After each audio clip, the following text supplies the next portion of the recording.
गर्मी में 5 अनाथ बहनों का बर्फ का फर्नीचर। अरे दीदी, बहुत गर्मी लग रही है, जल्दी से सत्तू का शरबत बना दो ताकि गर्मी को भगा दो।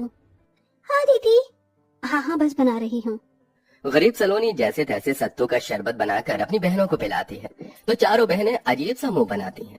इयो, दीदी कैसा शरबत बनाया है, ये तो वो है ही नहीं जैसे मम्मी बनाती थी। हाँ दीदी, इसका स्वाद तो बहुत अजीब सा है। दीदी, ये सत्तू का शरबत नहीं है, ऐसे हम गर्मी में तरोताजा कैसे होंगे? ये तो मुझे आटे के घोल का लग रहा है। मम्मी होती तो हमें कितना अच्छा शरबत बना कर देती थी, लेकिन अब हम अनाथ हो गए।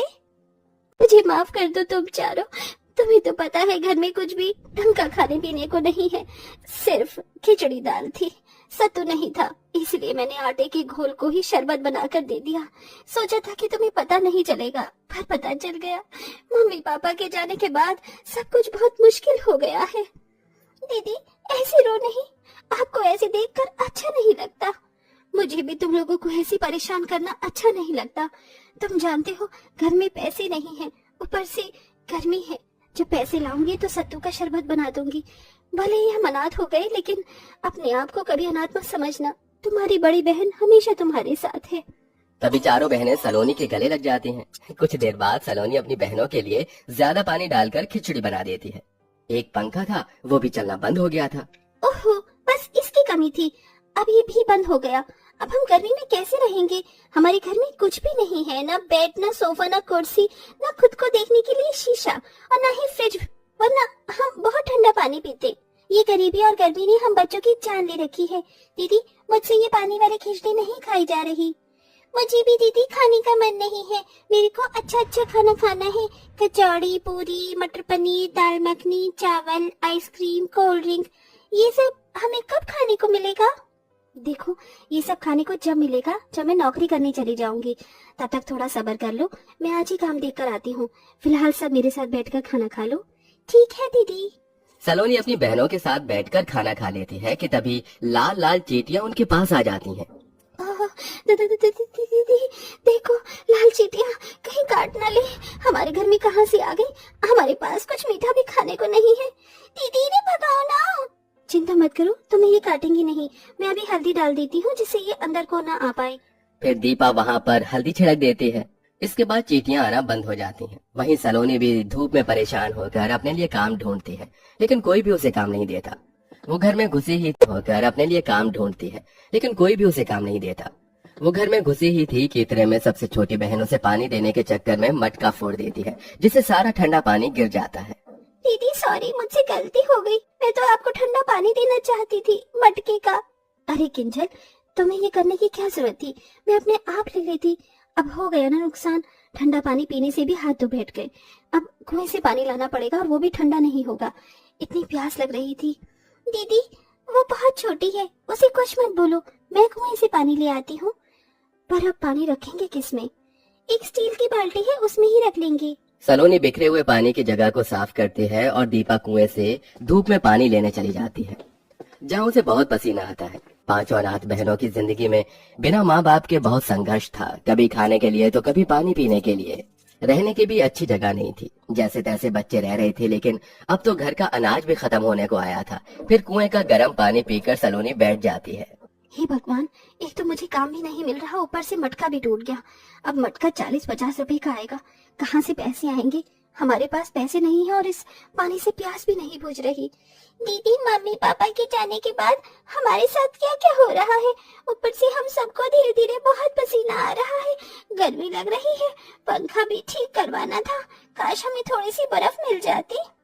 दीदी, दुकान पर बर्फ आती है, 10-15 रुपए का पैकेट होता है जमी हुई बर्फ का। हमारे पास उतने भी पैसे नहीं है रश्मि, वरना बर्फ डालकर बाल्टी में डाल देते तो ठंडा पानी पीने को हो जाता। तभी आरती अखबार लेकर सबकी हवा करने लगती है। थोड़ा थोड़ा दीदी, इसी से ही गुजारा कर लेते हैं, आज तो पता नहीं नींद भी कैसे आएगी। फिर रात हो जाती है। सलोनी अपनी छोटी बहनों को चूल्हे पर खाना बनाकर खिलाती है, जिससे घर में धुआं धुआं हो जाता है। रात में सब सो रहे थे कि अचानक से किंजल और रश्मि के ऊपर चूहा चढ़ जाता है, जिससे दोनों डरकर जाग जाती हैं। दीदी, चूहा चूहा! नहीं सलोनी, दीपा दीदी, चूहा नहीं था, वो कीड़ा था। हम जमीन पर सोते हैं, गर्मी में कीड़े भी तो आ सकते हैं। काश हमारे पास कोई बिस्तर होता। वैसे ही नींद नहीं आ रही थी और नींद उड़ गई। हे भगवान, अब कीड़े रात में कहाँ से आ गए। ऐसा करो, तुम दोनों मेरी जगह पर सो जाओ, मैं तुम्हारी जगह पर सो जाती हूँ। ठीक है दीदी। बड़ी मुश्किल से पांचों बहनों को कीड़े और चूहे के डर से नींद आती है।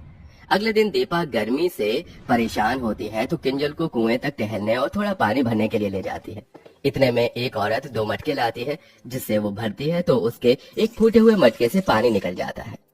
हे भगवान, मेरे घर में बिल्कुल भी पीने का पानी नहीं है और इतनी गर्मी में दूसरा मटका मैं कैसे खरीदूंगी। मेरे पास पैसे भी नहीं है। काश ये मटका जुड़ जाता। अब एक मटका लेकर तो घर लेकर नहीं जा सकती। क्यों ना उनकी थोड़ी सी टूटी हुई मटके को मैं ठीक कर दूं। पर कैसे दीदी? बस देखती जा। सुनिए आंटी जी, मैं आपके मटके को ठीक कर देती हूँ। सच में, अगर तुम मेरा मटका ठीक कर सकती हो तो कर दो। दीपा फौरन पेड़ के पास में से चिकनी मिट्टी उठाकर उसमें थोड़ा पानी मिलाकर मटके पर चिपका देती है और धूप में 15 मिनट बाद मटका सूख जाता है। अब पानी नहीं गिरेगा, आप पानी भरकर देख लीजिए। जैसे ही औरत अपने दोनों मटकों को भर लेती है तो खुश हो जाती है। अरे वाह, तुमने तो बहुत अच्छा किया गुड़िया, बहुत शुक्रिया। अब मैं चलती हूँ। सुरेखा अपने दोनों मटके लेकर चली जाती है और जब दीपा किंजल अपनी दूसरी बर्तन को भरती है तो किंजल को वहाँ एक बड़ा सा मटका दिखता है। दीदी देखो, ये मटका कहाँ से आया? अभी तक तो नहीं था। अरे हाँ, यहाँ पर किसका मटका होगा ये? अरे ये मटका तो गंदा भी है। दीदी, ये गंदा मटका किसका होगा? भला हमारे ही काम आ जाएगा। हम इसे साफ करके यही वाला पानी भर लेंगे। चलो घर ले चलते हैं। ठीक है, चलो। दोनों बहनें उस मटके को बड़ी मुश्किल से पकड़कर घर पर ले आती हैं और उसे साफ करने लगती हैं। अरे तुम्हें ये मटका कहाँ मिल गया? दीदी, किसी का भी नहीं था, इसलिए हम ले आए। अब साफ करके इसमें पानी भरेंगे। अच्छा है ना, अब ठंडा पानी पीने को मिलेगा। अच्छा दिखाओ, मैं साफ कर दूं। बड़ा मटका है, तुम दोनों से नहीं होगा। तभी सलोनी जैसे ही मटका धोकर रखती है कि उसमें से चमचमाती रोशनी आती है और वो मटका ठंडी ठंडी बर्फ के पैकेट से भर जाता है। ये देख पांचों अनाथ बहनें हैरान हो जाती हैं। अरे वाह, इतनी सारी बर्फ! इसमें तो हम बहुत ठंडा पानी पी सकते हैं। हाँ हाँ, जल्दी जल्दी पी लो, कहीं बर्फ पिघल न जाए। पांचों बहन बर्फ देखकर सब कुछ भूल जाती हैं और ठंडा ठंडा पानी पी लेती हैं। अरे हमने इसका ठंडा पानी तो पी लिया, पर ये मटके से अचानक से बर्फ कहाँ से आ गई? मुझे तो कोई जादू लगता है। काश हमारे घर में पंखा चल जाता तो इस गर्मी से तो बच जाते। तभी उस मटके से एक जादुई रोशनी निकलती है। मटके की ठंडी ठंडी बर्फ से पूरा घर बर्फ की ठंडक से भर जाता है। अरे वाह, अभी तो हमारे पसीने आ रहे थे, बहुत गर्मी लग रही थी, और तुमने देखा अभी एक जादू हुआ जिससे हमारा घर एक बर्फ की जैसी ठंडक दे रहा है। हाँ दीदी, ये तो सच में जादू निकला। और इस बड़े से जादुई मटके में बहुत सारे बर्फ के पैकेट हैं। इसे हम बेचकर इस गर्मी में पैसे कमा सकते हैं। अरे हाँ, ये तो मैंने सोचा ही नहीं।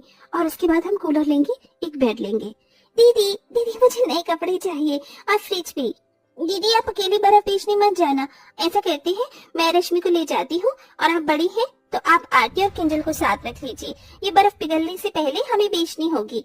ठीक है। पांचों अनाथ बहनें एक पन्नी में जादुई मटके से बर्फ के पैकेट निकाल कर उसमें रख लेती हैं और अलग अलग दिशा में बेचने चली जाती हैं, जहाँ लोग सस्ती बर्फ देखकर खरीदने लगते हैं। बर्फ ले लो, बर्फ, ठंडी ठंडी बर्फ, 5 रुपए का एक पैकेट, 5 रुपए का एक पैकेट। दीदी, मेरे पास सिर्फ 4 रुपए है। मेरे घर में फ्रिज नहीं है। आप इतने में ही बर्फ दे दो। मेरी मम्मी के बुखार हो गया है तो उनको बर्फ लगानी है। ठीक है, ऐसा करो, तुम 2 पैकेट ले जाओ। शुक्रिया दीदी। ऐसे ही पांचों बहनें 2-3 हफ्तों तक उस मटके से जादुई बर्फ मांगती हैं और उन्हें बेचकर पैसे इकट्ठे करती हैं और अपने घर में सबसे पहले सोने के लिए एक पलंग और उसके बाद बर्फ बेचकर कूलर ले आती हैं। अरे वाह दीदी, इस कूलर की ठंडी ठंडी हवा में बहुत मजा आ रहा है। हाँ ये तो है, अब हमें कीड़े भी नहीं काटेंगे क्योंकि हमारे पास फर्नीचर में हमारा सबसे पहले बेड आ गया। अब धीरे धीरे इस जादुई मटके से बर्फ को निकाल कर बेचेंगे और सोफा, फ्रिज सब कुछ ले आएंगे। हाँ हाँ दीदी, आज खाने में अच्छी चीज बनाई है ना आपने? हाँ, तुम सबके लिए मटर पनीर पुलाव और रायता। तो चलो दीदी, ठंडी हवा में बैठकर खाना खाते हैं। 1 मिनट, रायते में बर्फ डालने के लिए जादुई मटके से मांग लेती हूँ। हे जादुई मटके, हमें बहुत सारी बर्फ दे दो। दीपा के कहते ही जादुई मटके की रोशनी से बर्फ का पैकेट पूरा भर जाता है और वो अपने रायते में डालकर मजे और खुशी से कूलर की ठंडी हवा में खाना खाते हैं। आज वो पहला दिन था जब वो अपने माता पिता के जाने के बाद सुकून से खाना खा रहे थे और अब धीरे धीरे उस जादुई मटके से बर्फ के पैकेट बेचकर वो थोड़े दिन बाद अपने लिए फ्रिज ले आते हैं और उसके थोड़े दिन बाद सोफा और धीरे धीरे करके अपने घर को अच्छा करके सारा फर्नीचर का सामान ले आते हैं। जिसके बाद पांचों अनाथ बहनों की जिंदगी उस बर्फ के मटके से बहुत आसान हो जाती है और सब खुशी खुशी रहने लगते हैं।